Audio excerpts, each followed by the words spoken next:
Hey,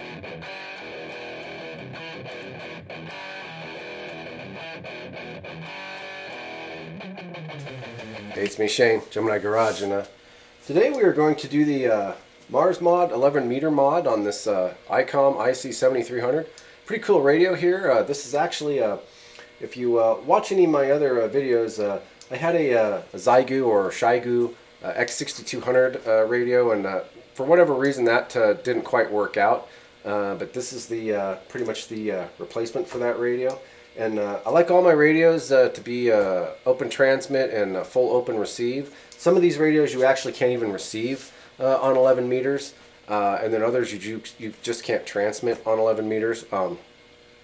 You know, there's a lot of controversy, and a lot of people just they really have a problem with people opening up these radios.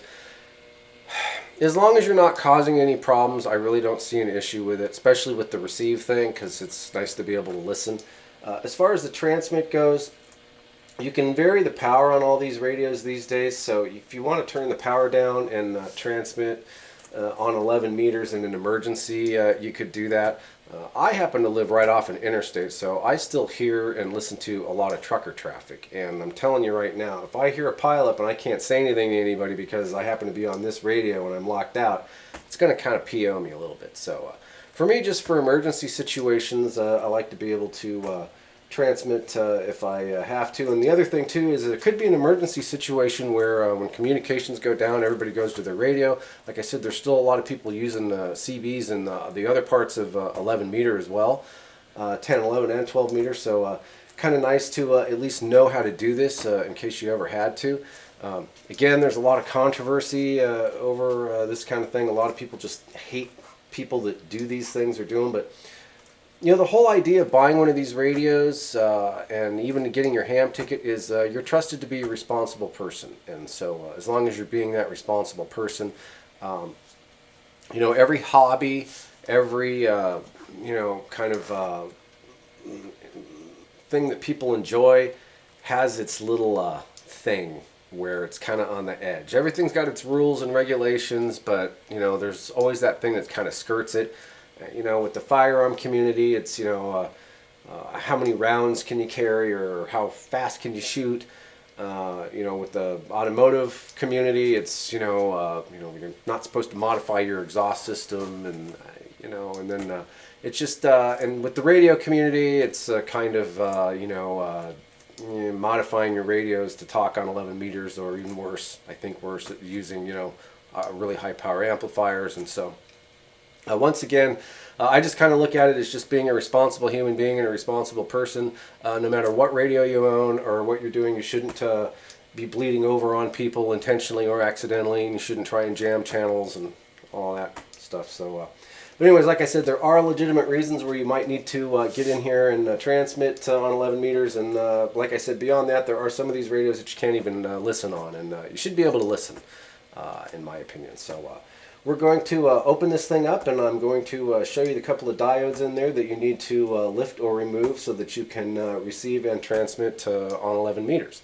So with that, let me reposition the camera. Okay, so first off the bat, if you're even thinking of doing this, these are tiny little surface mount diodes and resistors and things in here, so you need to be using a very small pencil-tipped soldering iron. Don't even think of taking anything larger than this and sticking it in there. You're just going to cause problems. And if you've got a hot air gun and you know how to use one of those, you can use one of those as well.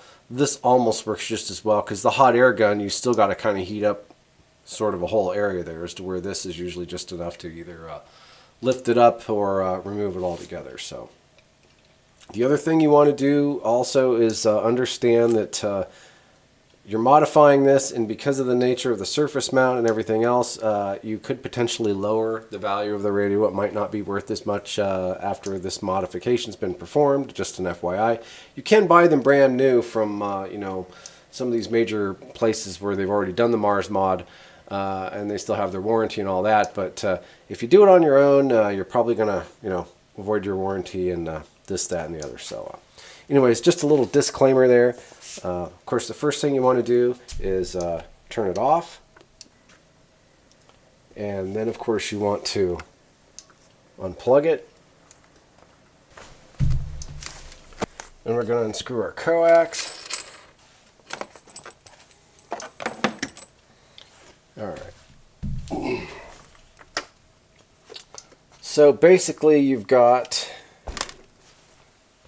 let's see here.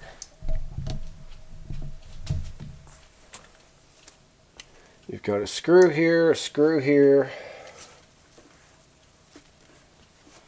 It looks like a couple on the bottom here. And then these here. So we'll see. We'll just take these side ones off first and see what's going on with it.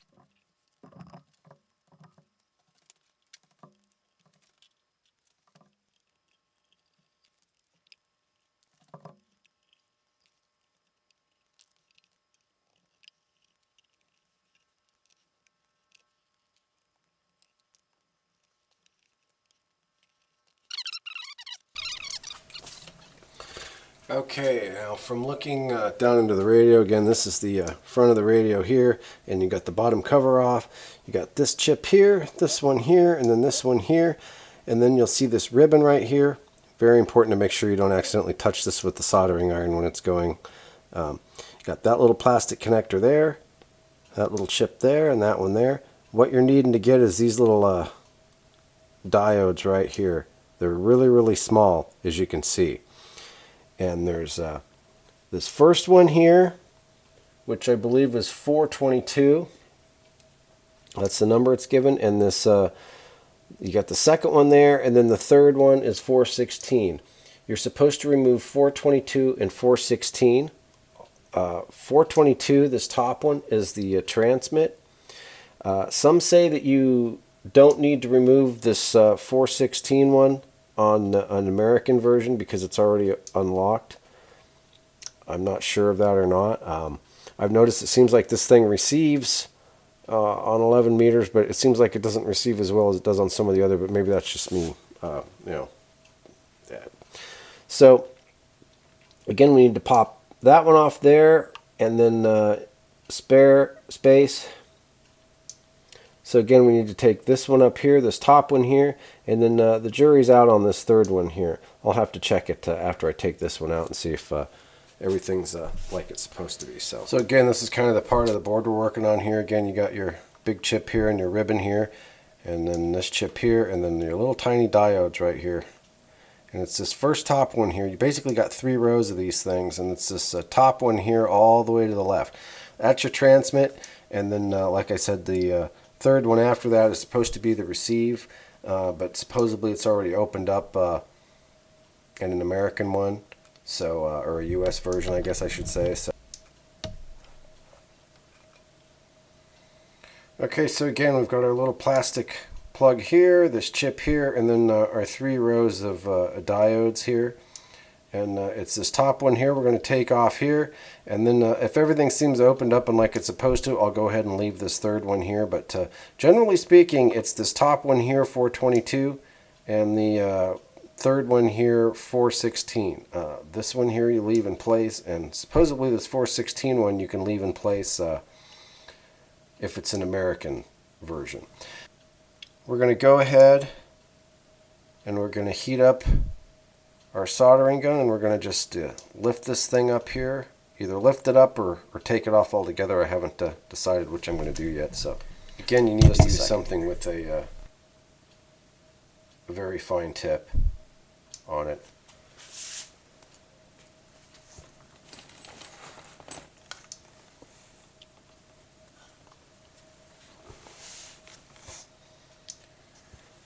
Okay.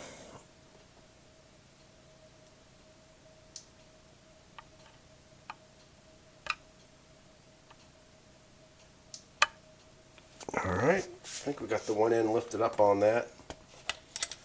And I'm just going to grab my tweezers here real quick. Just about got it off of there, I think. Yeah, it's just standing straight up now, so should be able to grab it with the tweezers and just pull it off of there.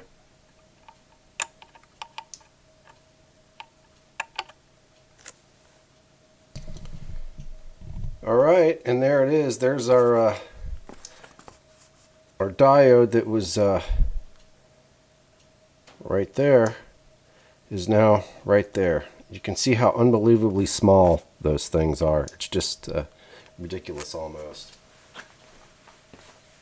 Hey, just a little bit of a recap and a little bit of a tutorial here on these things. This top one here that I removed is 422. This one in the middle is 419. And this one down here is 416. I can't remember what this one is, but they're all numbered. Rumor had it that you had to remove this 422 for the transmit, and this 416 down here is for the receive. But a lot of people have said if you remove this 422, that will enable your transmit and receive on an American or US version. As to where, because it was already seemed to be receiving, even with this one still in place. So that's the general consensus on that. It can be a little bit confusing. Also, there's about 5 or 6 different patterns of these, meaning if you look at how all these little things are laid out, you've got blank spaces and then you've got a spot where it's occupied. That's different depending on if it's a Japanese version, European version, US version. You can look online and find a schematic that'll show you all of the different patterns that this radio comes in for different band segments for different countries. So they pretty much build one radio to handle everything, and then depending on what country it's in, they add remove this stuff to whatever's legal there. So like I said, spend some time researching it online if you're more curious about it, but as far as I know, 422 and 416 should get pretty much any radio transmitting and receiving on all bands. But for just a US version, just removing this top one here is supposed to do it. So I guess we'll find out. So let me back this thing up a little bit here, and we'll put the cover back on. Okay, we're going to go ahead and put this cover back on. I believe that's, what is it? 4, 5, 6, 7, 8, 10 screws total.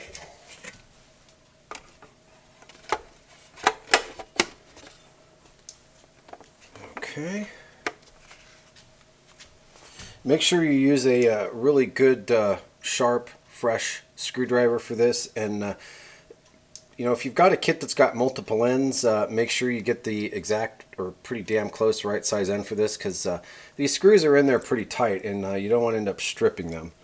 I guess if you do, you can always get new screws, but best to try to avoid that altogether. We're going to put our bottom ones in first, and then do the ones on the side.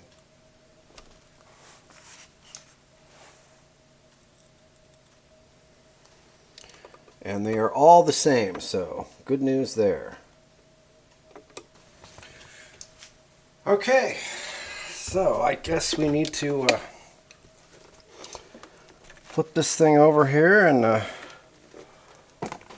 plug in our power cord here.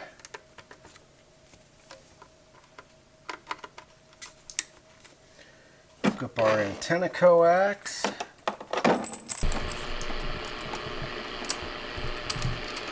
Okay, first things first, just to show you here, this little transmit indicator right here, when that has the full square around it, you are able to transmit.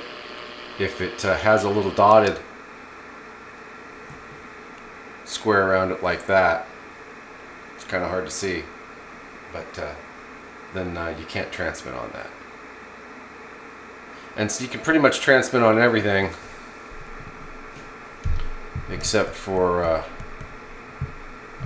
this right here, and I'll show you where it there, and then it right there it goes into transmit mode. Underneath that, below that, it won't go until it kicks back around to there.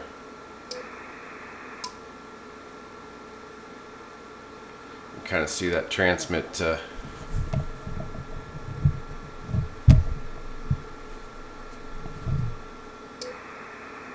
you can see the little dots around it, and now it's solid. So that's how you know if it's able to transmit or not. Alright, and just going to show you a quick test real quick that it is capable of transmitting on 11 meter. And there you go. And just a FYI, this is a 100-watt radio, but you only get 25 watts on AM. So as it would be if you turn your RF power to 20%, given the fact that you only get 25 watts on AM, that happens to just work out to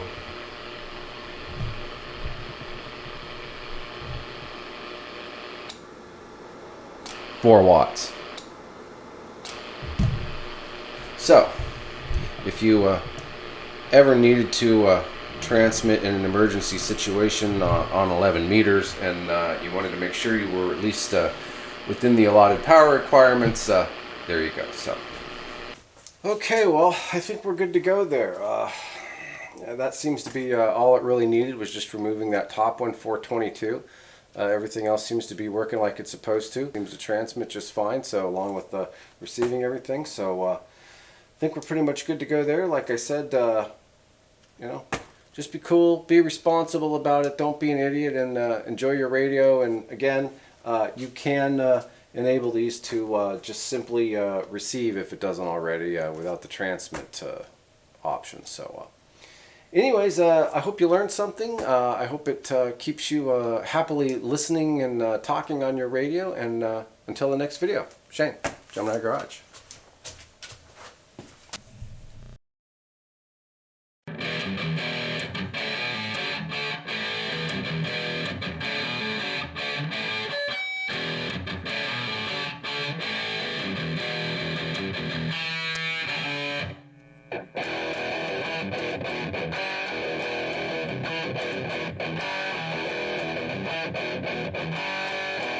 Thank you.